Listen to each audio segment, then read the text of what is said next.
Welcome everyone to the Elevating Your Potential podcast, where we're like middle school and high school student athletes about the realities of college sports. And we have a great guest on today. I've been excited about this one for a couple weeks.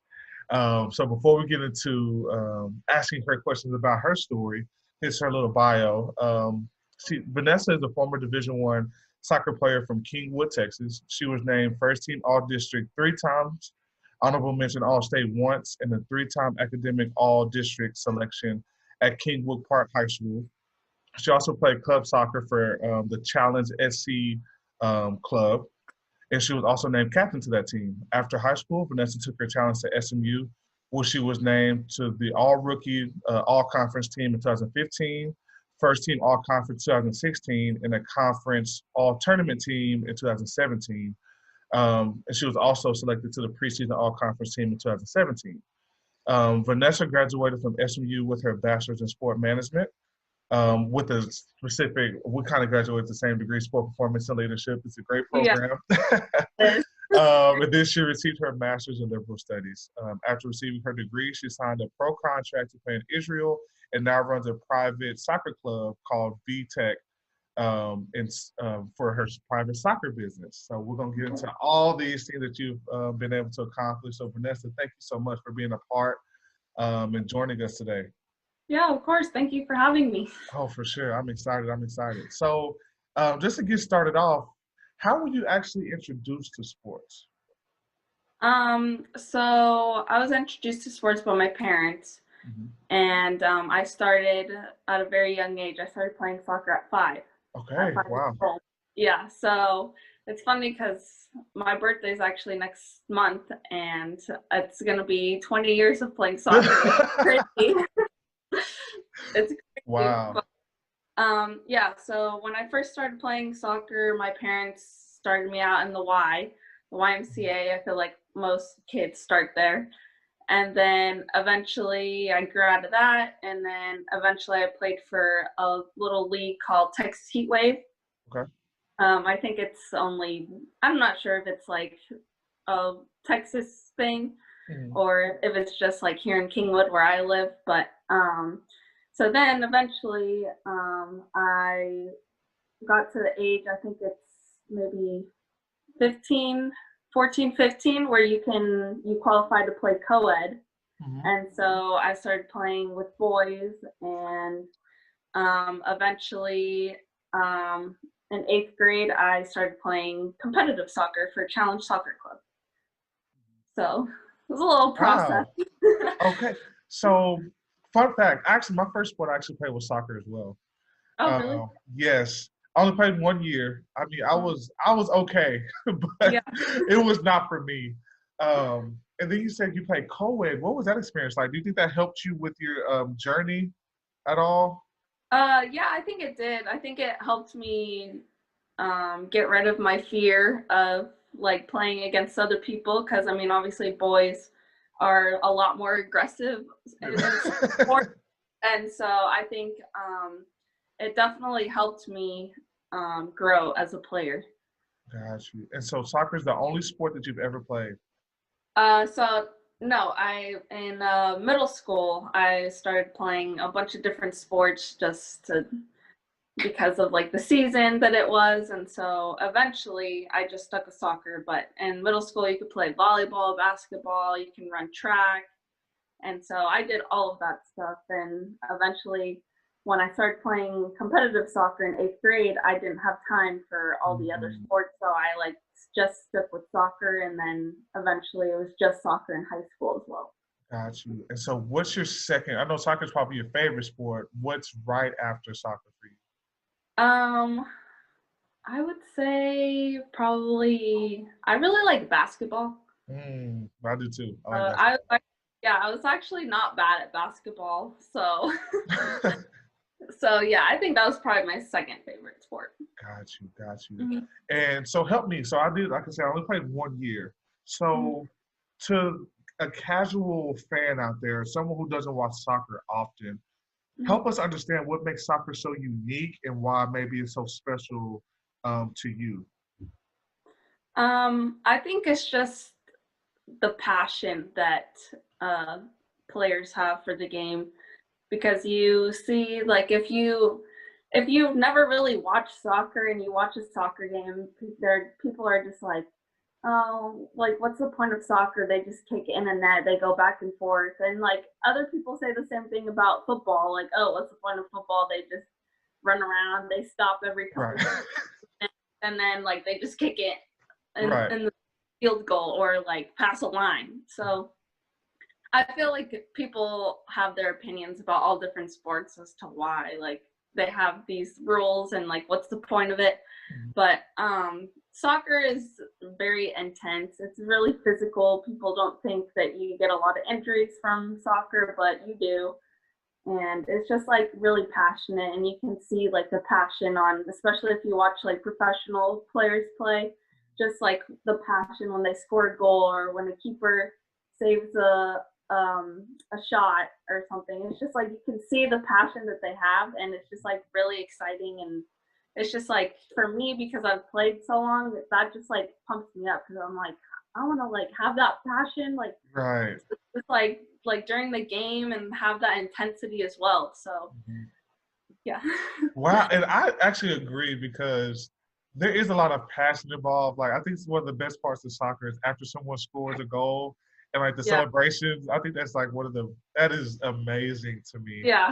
It's just funny, like when players score, just like all the different celebrations, they all have like their different meanings, whether it comes from like their family or whether it comes from like something that's going on like around the world. And it's like cool to see how like players are able to like use their celebrations to like get a meaning out to the world, that are the people that are watching.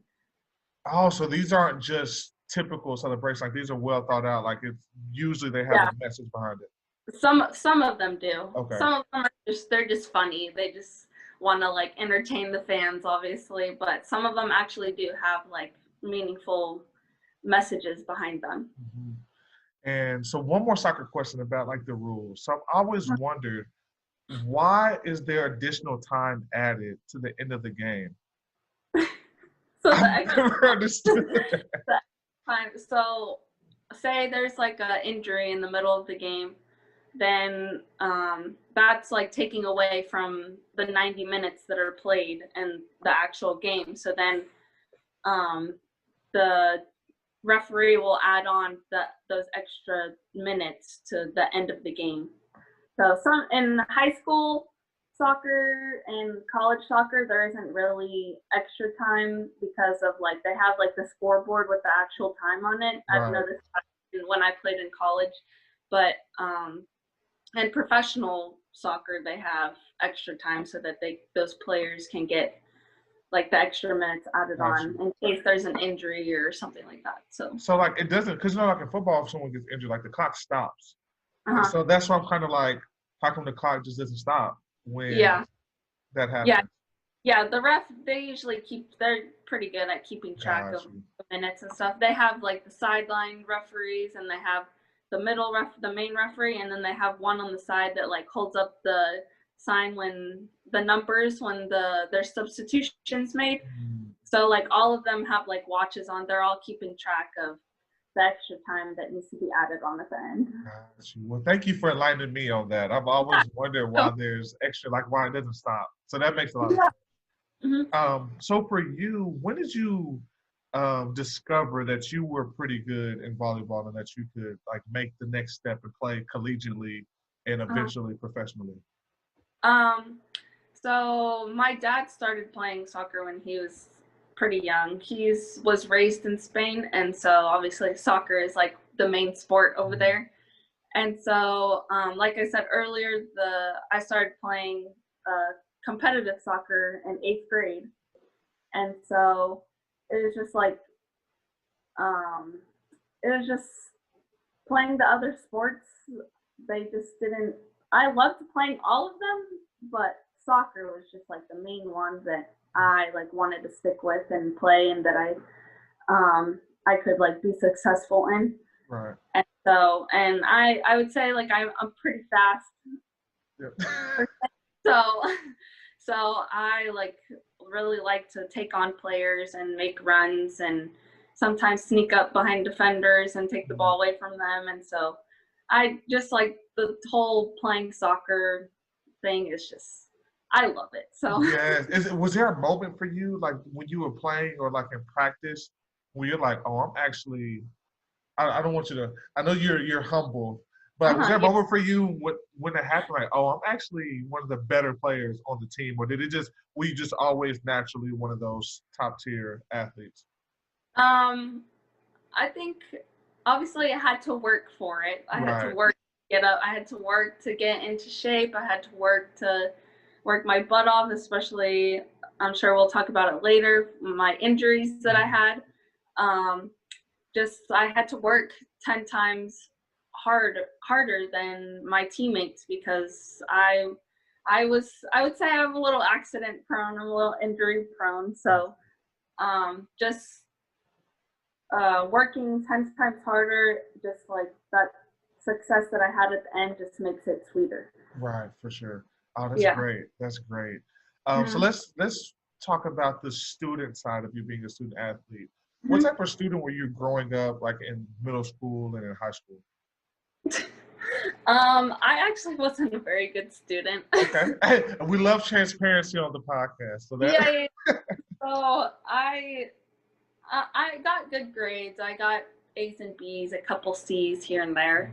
But my parents, I owe it to my parents for getting me through education through the younger years in middle school and high school because I was mainly focused on sports. I was mainly focused on soccer, and they were always on my butt about school, which like I owe it to them yeah. because I'm really glad they did, even though at the time I was just like, oh my God, like leave me alone. Mhm. But they helped me get through school, and I appreciate everything that they've done to get me to where I am today.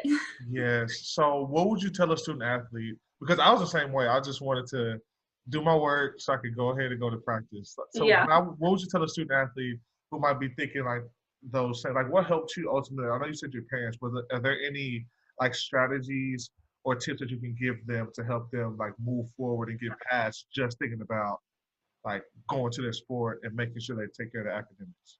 Yeah. Well, I think the main thing is that I think when in high school soccer and then going into collegiate soccer, that if you don't pass your classes, you don't play. Hmm. So, I mean, I feel like that's like one of the main things that an athlete should have in the back of their mind because if they don't pass, they don't play. Right. So, that my parents also helped me, and I think the coaches and all the academic advisors that help in college, like, also help to keep you on track as Right. well. So, Yeah, that's good. That's good. I think they yeah, can get a yes. Those advisors. A lot of times we have like resources available to us, and we don't yeah, use them. yeah. And So, so, yeah, for sure, I like that. So I don't know a lot about club soccer. So tell me kind mhm. of what that scene was like. Like how'd you get started in club soccer, and what and why did you ultimately start doing club soccer? Okay, so like I said earlier, I started a high school or club soccer in 8th grade. My at the time, well now club soccer is actually very expensive, and Mhm. so my parents couldn't afford to put me into a competitive club. And so we had been thinking about it for a while, and then eventually my dad put me into competitive soccer. And so it was a little rough to begin with because those girls that were on the team that I eventually made, I made the second team to start off with when I first started playing there. Those girls had been playing together for a while, and so it's hard to obviously come into a new team. You don't know anybody, and like you don't know like you're just coming from playing co-ed with some boys that don't really know how to play soccer either. And so it's like kind of intimidating to show up, and these girls have been they're like, oh, they're playing competitive soccer, like they're probably really good. And Mhm. so you just don't know. It's like a completely new environment. And so I played on that second team for a couple years, and eventually I did really well. And I had one of the coaches that recruited me to play competitive soccer. He would tell me every year when we had tryouts, I'm going to move you up to the first team. I'm going to move you up to the first team. And it never happened. And so I was getting kind of frustrated. My parents were getting kind of frustrated because, like, honestly, playing for the second team against the other girls in the same, like, division, same bracket that we were in, it was just too easy. Got you. I wasn't getting any better. I was just playing against these girls that weren't very good, and so it wasn't competitive for me anymore. And so eventually they created a new league called ECNL. Okay. I think it was maybe a year or two. It was maybe like 2 or 3 years after I had started playing competitive soccer. And it's called the Elite Clubs National League. So that was like the very first time that they had created that league. Okay. And supposedly it's for like the top players in that area. And so they had tryouts, and I made the ECNL team. And so I completely skipped over the first team and went to the top team that they had just created. I did like well in the tryouts and everything. And so I had a feeling that some of the girls on the first team, they didn't really like that, because I had just started playing for challenge, and all of a sudden I'm like on the top team and like skipped over everyone else. And so eventually there was, so like throughout the year of like the season, there's tournaments that are called showcases. And so these showcases, they have them in San Diego and Florida. And so the team would travel to that location, and there'd be other teams in that ECNL league, and those teams that would travel, and they would play in front of college coaches. And so that's like basically how you started to get recruited by college teams. So how old were you when this process was going on? This was probably maybe like 16, 17. Okay. Yeah. So so we would go to those showcases, and I think it was either the San Diego one or the Florida one I did really well in. And I think it was maybe the next week when we had practice, one of my club coaches came up to me and said, "Hey, like there's a school called SMU that's interested in you." And so I was like, SMU? Like, I've never heard of this school. Like, I don't know where it is. And I thought it was like a brand new school. Right. And it like turns out SMU's been around for a long time. And so I like got really excited and everything. And so then junior year hit, junior year of high school hit, and I had gone on my unofficial visit. I had visited the campus. I had talked to the advisors, the coaches, and I saw a game on my visit, and I just like immediately fell in love with the campus. And just like I immediately fell in like all the people that were there to like help me. It was just amazing how many resources and how many people were there to help you. And so I think, I'm not sure how long after it was, but I eventually like made my decision to commit to SMU, and it was September of my junior year. Gotcha. And I was the first one on my team to commit, on my club team. Wow. Cool. So yeah, it was awesome. It was really exciting, and it's just like everything kind of just clicked. Right. And I had gone to visit a couple other schools. I visited Texas State. I visited Sam Houston because I wanted to stay in Texas. And so I was looking at schools that were pretty close to home. And so Dallas it's a little ways. It's like 3.5 hours from here, but it's not too close, not too far. Right. Oh man, that's good. You gave us a lot of great information there. So we're going to stick a pin at SMU. I want to ask you a couple more questions. We'll come right back to it. We'll come right back. So Vanessa, do you think that it is essential in that you have to play club soccer in order to get recruited to go to not even Division I, but any level of sports. Mm-hmm. Yeah, I think it definitely is, because that's it's pretty rare for college coaches and like the good colleges, like the main ones, the Division ones, to come out and watch players at a high school game, because high school isn't really, it's not very competitive unless you're like a really good school.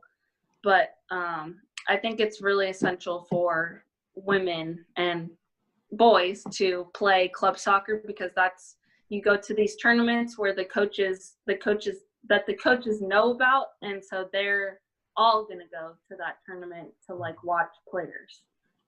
So in every sport like volleyball, basketball, and soccer that have club, it's interesting to me, because in football you basically only go through, most of the recruitment goes through your high school, and so to hear that high school sports is as competitive as it is in club is a different world to me. So yeah. So your recruitment, you talked about it a little bit. So you say you visited schools like Sam Houston, Texas State. How many scholarships did you have? I got a few. I got a couple. I got one from Texas State, one from Sam Houston. I got one from Houston Baptist, and then I got one from SMU. And I think it came down to HBU and SMU, because HBU, like, I really liked the campus, and they offered me like a pretty good scholarship to play. And SMU offered a pretty good scholarship for me to play, but it came down to which one would get my name out there the most, which one is the most well-known school. And SMU is really the better choice. Right, exactly. I know what you mean. So yeah. So you weren't offered a completely full scholarship to either school? So how was that process? Because it's like football, everything Division I is, if you're offered a scholarship, it's full. So what was that experience like for you, knowing that, I don't know what percentage you had, but how was that trying to piece together, like, okay, over here I might have $25,000 at SMU, but that's not even half of the tuition, and over here I have 50% tuition, and then like the book, room and board, and different things like that. So what was that process like for you? Yeah, so when we were thinking about HBU, I'll just go ahead and tell you the percentages, but okay. At HBU, they offered me 80% scholarship. So it wasn't full, but it was a pretty good amount since it's also a private school. And then at SMU, they offered me 65% to start off with. And so when we were comparing both, we were thinking about basically like 80% at HBU is pretty much the same pretty much the same 65% at SMU, because HBU isn't as expensive as SMU. So we kind of like looked at that, and so we eventually just came to the decision that, like I said earlier, that SMU was probably the better way to go because it's more well known. And so we were just like comparing like the percentages, and so we eventually came to that decision. And honestly, I liked SMU better than HBU, so that's obviously part of the decision. Wow. Okay. So that is very enlightening. I think a lot of student athletes can learn from that you had like a priority list for you, like you liked it, the exposure that you would have, and really you said the numbers were comparable in terms of like the percentage and amount of money. So like, why not go over here? I like it more, and it's more exposure, so why not come over here? Yeah, exactly. And I think a lot of student athletes make decisions based on strictly liking the sport, or maybe even a coach, instead of putting those other things in priority. So I think that's a great process that you all had in choosing your school. Mhm. So now let's go to SMU. Okay. You're at SMU now. Mhm. And what was the biggest thing that surprised you once you came onto campus at SMU? This is Um, everything, not just sports, but everything. yeah, I think uh, I'm gonna go to the education side Okay. because I think the amount of resources that athletes have at SMU is crazy. They're just like coaches, advisors, there's psychologists, there's trainers, there's just like everyone. There's like the equipment managers, like there's everyone. There's so many people that like play a part in like you being an athlete at a college. So it's just like a lot of, like we said earlier, that a lot of people, a lot of athletes don't utilize the resources that they have. And then when they realize that they actually had someone to talk to or had found out about this person, it's too late. And so I think that was the main thing that surprised me. That was one of the things that I loved about SMU and why I chose to go there. That's good. Were there any specific challenges? So we'll go to your injuries later, but were there any challenges that you had to overcome outside of the injuries? Maybe like your first year when you were a freshman that you had to kind of like get in the balance and figure out like your own schedule and be independent? Yeah, so it was definitely freshman year was probably the hardest year because it was my first time like basically going to live on my own, and my parents weren't there to like help me with homework and whatnot, and just like I think it was definitely a challenge because I had to leave like all my friends here and go play soccer. I had to leave early for summer school and leave for off season or for preseason camp. And so I think just the trying to get used to the environment and just like school and soccer and traveling and everything, it's tough. Yes. I didn't realize how strenuous the travel was myself until we started. I'm like, okay, we're leaving the day before to go Yeah. to Florida. I'm used Uh-huh. to driving the same day an hour Yeah. to go to school, to go play at Exactly. different school. Yeah, exactly. And I think the biggest thing, I think the hardest thing for me was when we would travel and go to like a different state for games, especially if it was like we had to leave for like a week or something. We had like 2 games in a week or something like that. And just like it was hard because maybe that week your teammate doesn't have homework and you do, and you like see them, they're just like chilling on the bed watching TV, and then I'm over here like I have like a bunch of assignments due. Like I just want to lay in bed and watch TV too. Yeah. And so I think that was like one of the harder things for me when we were traveling, was just like balancing homework with like you gotta choose. It's obviously it's homework first, but it's hard to see your teammates just chilling over there on the couch or on the bed watching TV because you want to just do that too. Yes. I'm so glad you brought that up because that's my next question for academically.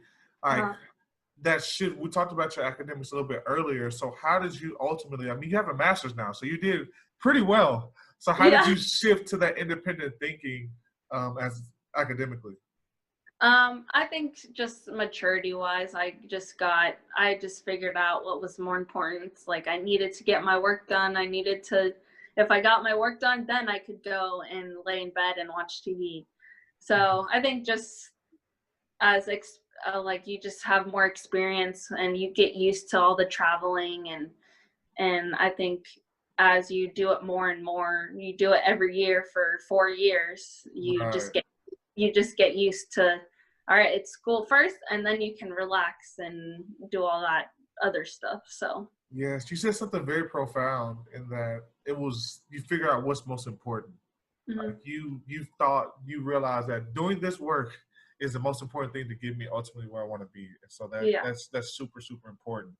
Hmm. So now going into your freshman year, If I'm not mistaken, you did have, unfortunately, a season-ending injury your freshman year.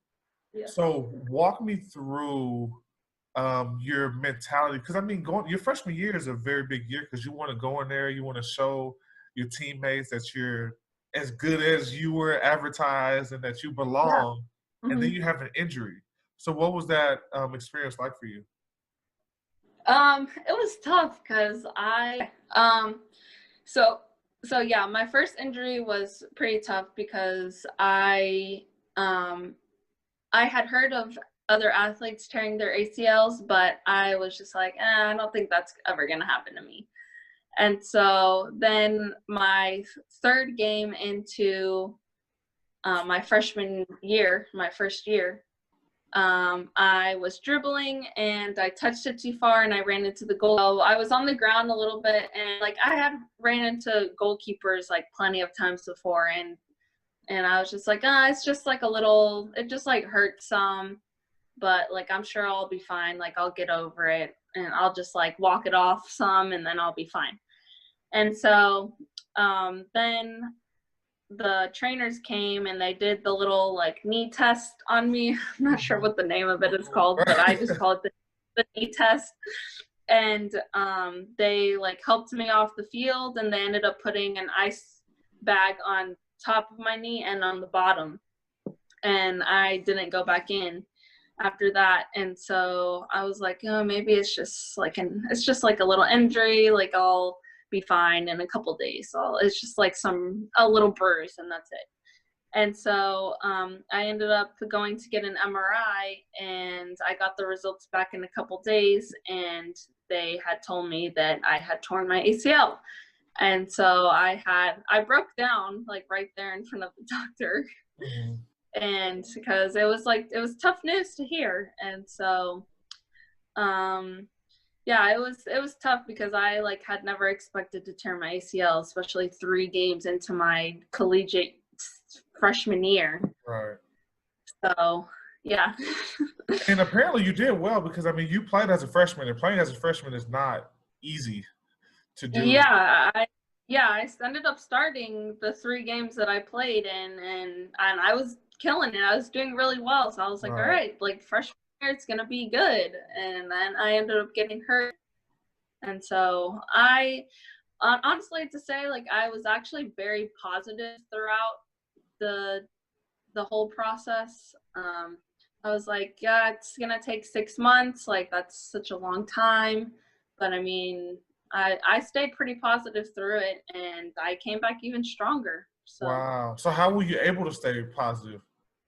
Like what were some of the thoughts you were thinking about?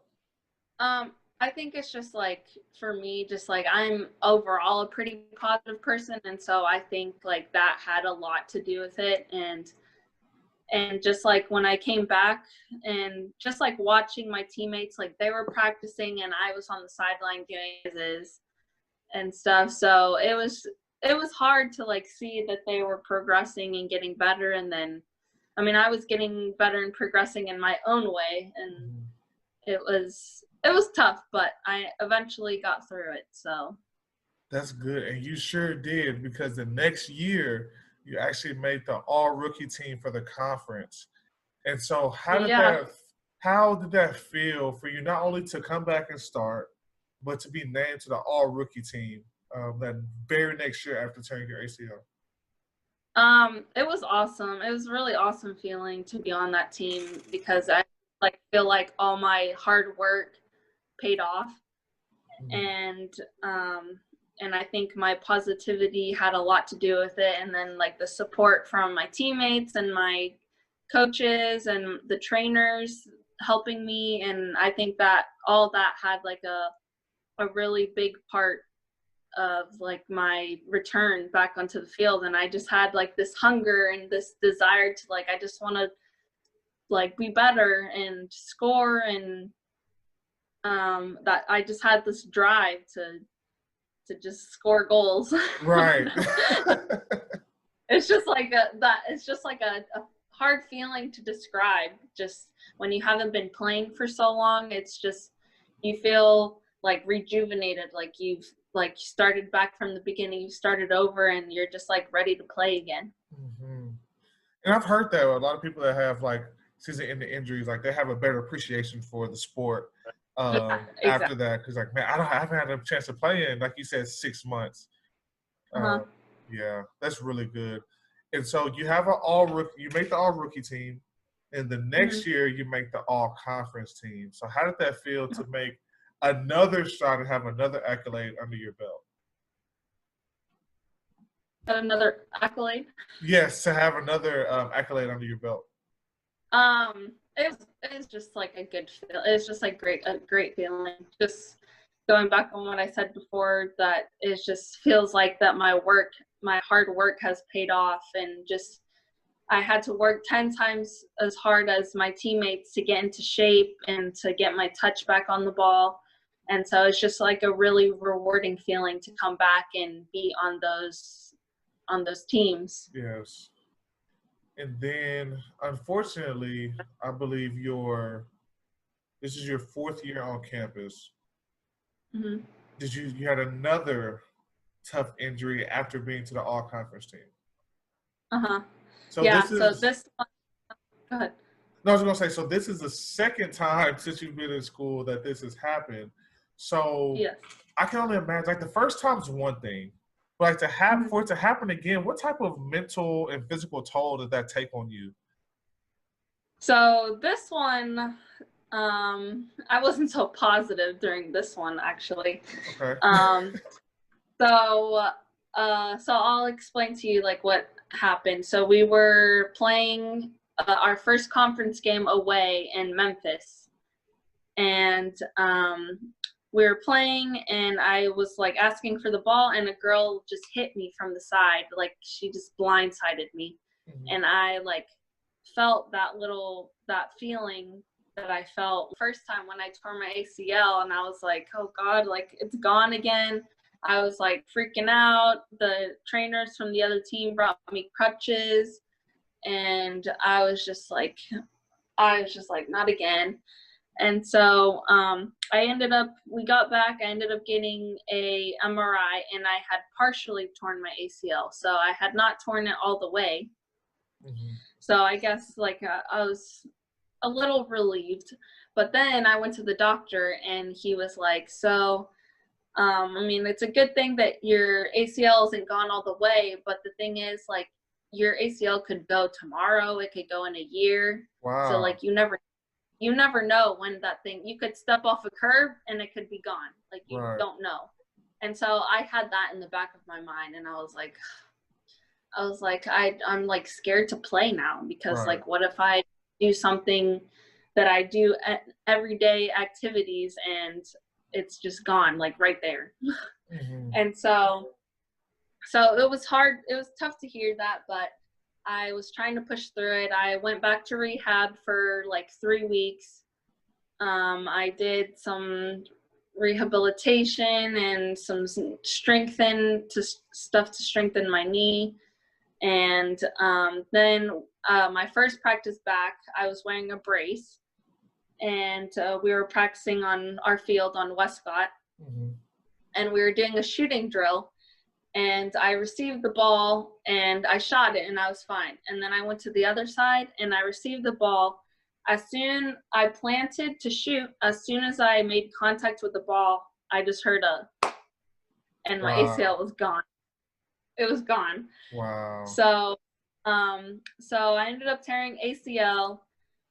When the doctors got into my knee for surgery, they found out that my meniscus was partially torn. My lateral meniscus was partially torn. My medial meniscus was torn. Mm. Um, then I had something called a chondral lesion.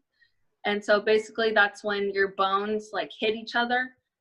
And I basically scraped a quarter-sized chunk of cartilage off my bone. Ooh. Yeah, and so I did that, and then I had an MCL sprain as well. And so when they went in to fix it, they took a chunk out of my medial meniscus. They cleaned up my lateral meniscus. For the chondral lesion, they poked holes into my bone so that the blood flow could go through and heal it properly. And then obviously they fixed my ACL, and then MCL heals on its own. So it Wow. was a lot. It was a lot. So quick question, It took, sorry. Was this the yeah, same leg for both or each leg one yeah, time? no, it was the same knee. Okay, same knee. Okay. Yeah. So it took me a year to come back, a little more than a year to come back. I was on crutches for about 6 weeks, or no, sorry, I was non-weight bearing for 6 weeks, and I was on crutches for about 2 months. Wow. So it was tough. It was really hard. So as you're going through this in your sport, did this injury or these injuries, did that ever overflow into other parts of your life? Like that, did it ever affect your education because you were like, I don't want to do this, or did it affect your relationships or anything like that? It definitely affected school. Okay. So with me, how I work is that if I don't see myself progress, then I lose motivation. Mm-hmm. And so because I was non-weight bearing for 6 weeks, I wasn't able to put my leg down and put any weight on my leg. And so when I was doing all that, I was basically doing all my exercises on the table in the training room. And so I pretty much went into depressed mode for a while. And it was hard because I didn't want to go to class. I didn't want to do school. I was just like, what's the point of me doing these exercises if I'm not progressing, if I'm not getting better? I don't see myself progressing. So, like, what's the point? And so with school, I was like, I don't even want to go to class. I don't want to, because I was on crutches, and it was just so hard for me because my mom thankfully came down to help me. She was with me for a couple of weeks, and she was cooking for me because I had my own dorm. I was by myself. Mm-hmm. And so she would cook and help me clean, help me take a shower because I couldn't get my leg wet. I was like in a brace full time on crutches. And so it was just really hard to get around to class, and I just didn't want to go. And then my trainers finally convinced me to go see the sports psychologist. And I eventually talked to her, and I went through a couple sessions where I would just cry the whole time. It was just hard to talk about it. And so her philosophy was that the more you talk about it, the more comfortable you get with it. Mm-hmm. And so we just talked and talked and talked until finally, like, I didn't cry anymore about it. It was just like a thing of the past. And so eventually I got through it, and the doctors told me that I probably wouldn't play soccer again. And here we are playing soccer Exactly. still. Exactly. We're going to come to that. We're going to come to that. I just had a quick question about your degree plan that you chose. So you got Yes. what made you choose to get your bachelor's in sport performance leadership and then ultimately get your master's in liberal studies? So the sports performance and leadership is obviously another word for it is coaching, basically. And so I honestly didn't really know what I wanted to do after college. I knew I wanted to continue to play soccer, but after college, I actually coached for Challenge. I was helping out little kids in the academy. And so I just kind of always had a passion for coaching, for helping younger kids reach their potential and to get better, and just like seeing them progress is what makes me happy, because I like seeing myself progress, and so if I see them progress, then it just like makes me even better. Yes. And so I think that's why I stuck with it, and eventually we'll talk about how that led to creating my own soccer business. So for the master's degree, I was fortunate enough to do a work study program with Hero in the equipment room. And Oh, so, yeah, so I was fortunate enough to do it with him, and it was a lot of fun. I love Hero. He helped me so much, and I was able to like work events with him. Especially, I think I was just men's soccer with him, so I would just like I would go help him with the games, and I would just like help out with the laundry and everything. So it was a lot of fun to work down there in the equipment room with him. So like just to see like all the hard work that the equipment managers put in, it's just like amazing, and it just gave me a little bit of it just opened my eyes a little bit to see like how hard they work down there for athletes. got you. That's really good. So we're almost Yeah. done here. So now we're to the point. After you get hurt, you play one more season, Mm-hmm. and then after playing that season, you end up signing your first pro contract. Mm-hmm. So my first question is, how did that opportunity come about? So I used to play for a team in Austin, and I played for them this past summer. And the manager of the team, his name is Danny, he got me in contact actually with the manager for the team in Israel. Mm-hmm. And so he messaged me, and he was like, hey, like there's a team in Israel, it's like a professional opportunity. And I was like, oh, like that's freaking cool. Yes. So he was like, I'll send you the manager's number and everything. So we got in contact. I eventually, so this was like literally all in a span of 3 days. So the first day, Danny had the manager messaged me. Then the second day, I talked to the manager and I talked to the coach. And by the third day, they were like, we want you. We're gonna start figuring out your flights, your ticket, and everything. And then by the next week, I was gone. Wow. Yeah, So so it no all happened. tryout, no nothing, just. Nope, they saw film. I sent them film Mm-hmm. from when I played. Yeah, just film. They saw my film, and then that's like pretty much how it all started. Wow. So you're going to Israel. Mm. What was it like? Did you have to learn, first of all, did you have to learn a new language? No, I didn't. Thank Okay. God. And so what was it like being in Israel? I don't know how many months/years you were there. So what was that experience like for you? So I was only there a couple of months because I came back because of COVID. So the experience was crazy. So there were a couple girls on the team that did speak English, so they were able to like translate for us. The manager actually is from the US, so she spoke really good English Okay. and also they speak Hebrew over there. And so the coach also spoke English. She had an accent, but she spoke English, thank God, as well.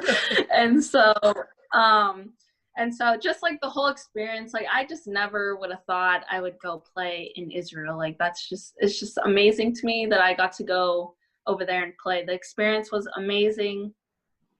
All the girls on the team were amazing. It was just there were 3 other Americans on the team. And one of them, her family is from Israel. And so they actually came down to visit for a week or 2. And I was really appreciative because they took us along with them. And so we went to go visit Jerusalem. We visited Jerusalem, and then we got to go to the Dead Sea and float in it, which was like an amazing experience.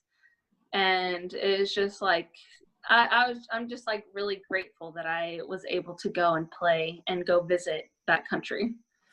Yes, I can only imagine. So what was the athletic experience like in terms of competition, and how was it like to be you're a professional athlete? Uh-huh. So what were the expectations? Was it different from college? So the team, I'm just gonna be honest. The team wasn't very good. Okay. Just because they were at the bottom of the bracket. So I think they were trying to bring in more players so that we could help them move up in the standings. Mm-hmm. And so it just felt like more of a club environment more than a professional environment.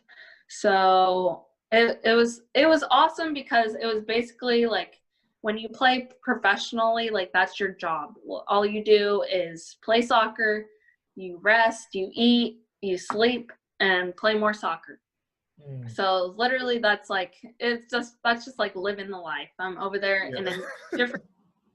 I'm in a different country visiting different places that I had never would have thought I would be able to go to, and I was just playing soccer. So it was just an amazing experience, and just like the team, all the girls were amazing, and I would probably go back there to visit if I were to go back and play. I would like to play for a better team.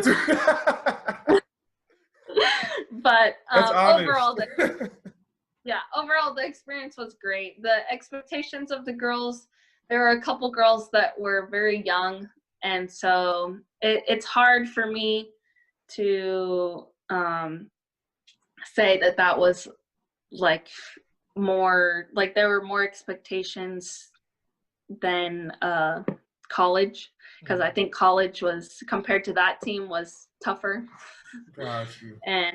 And so but overall the experience was great. I'm hoping that I can maybe be signed by another team in January. So fingers crossed. Yes, we'll definitely be hoping for that too. The same for you here on the podcast. Yes, thank you. Yes. So the last piece is that you've mentioned it a few times throughout the podcast, but you have just recently started a business. So when did you start the business, and what made you ultimately start the business?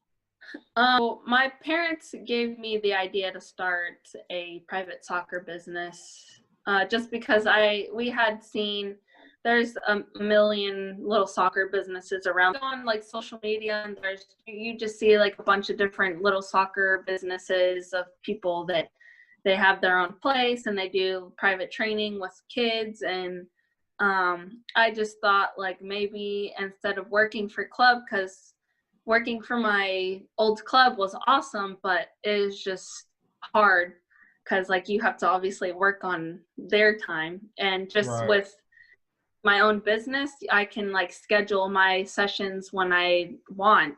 And so my parents gave me the idea, and I was like, I was just like, okay. And so I ended up making business cards, and I kind of like left it alone for a bit. I had like a couple girls that I trained, and then I ended up going to Israel, and then I didn't really like get back to it. And so eventually one day I was like, I'm just going to make an Instagram for this page and see for Instagram for VTech and see how it goes. And so eventually, like, I started making videos on iMovie, and I really enjoyed like the editing part. And so I eventually it started growing. And so I started posting more and more videos, and I've gotten some followers. And obviously, like, a new business is going to take some time to grow. So so far I only have 6 girls. So it's a start. That's a great start. That's a great start. Yeah. So hopefully, I'm sure once I stop playing, because it's hard right now because I have to set time for myself to train. Right. And so, and for myself to go to like other practices and stuff. And so I feel like once I stop playing soccer, then that's when I can solely focus on the business and then make it grow more. For sure. And so right now, do you currently just service the Houston area or the Kingwood area? So I do Kingwood, Atascocita, the Woodlands, and Humble. Gotcha. So I have a couple in the Woodlands, and then I have a couple mostly a couple here in Kingwood and then a couple in Atascocita. So we're getting around 3 different places. So. Oh, that's great. I just want the people on the podcast, if they're in the area, for them to go and check you out so you can help them with the skills. No, yeah, thank you. Oh, for sure. So last piece that we're going to talk about, at the end of every podcast, I ask all of our student athletes who come on to say, can you give me 3 to 5, and it can be as many as you want, pieces of advice for those middle school and high school student athletes that will help them in their journey to getting to where you've had the opportunity to go in your life and be a college and professional athlete? So first thing I'd say is don't give up on your dream. If you want it bad enough and you know that you can make it, don't give up on it. Work hard, work your butt off. Yes. Because it's if you slack one bit, then you might not make it. So I would say second thing is take advice. Second thing is listen to I would say listen to your, not elders, but listen to older relatives that have like experience with all this stuff, because obviously if say like your parents, obviously sometimes you don't want to listen to them, but they actually have had more experience than you and they can give you some really good advice if you listen to them. Yes.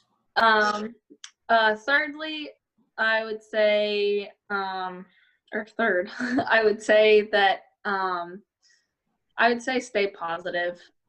I think that's the main thing that's helped me get through everything that I've gone through, to injuries, to school, to waiting around, since I'm in this period where like I haven't found another pro team to play for. It's hard to stay positive, and it's hard to keep that motivation, that mentality to keep working for what you want.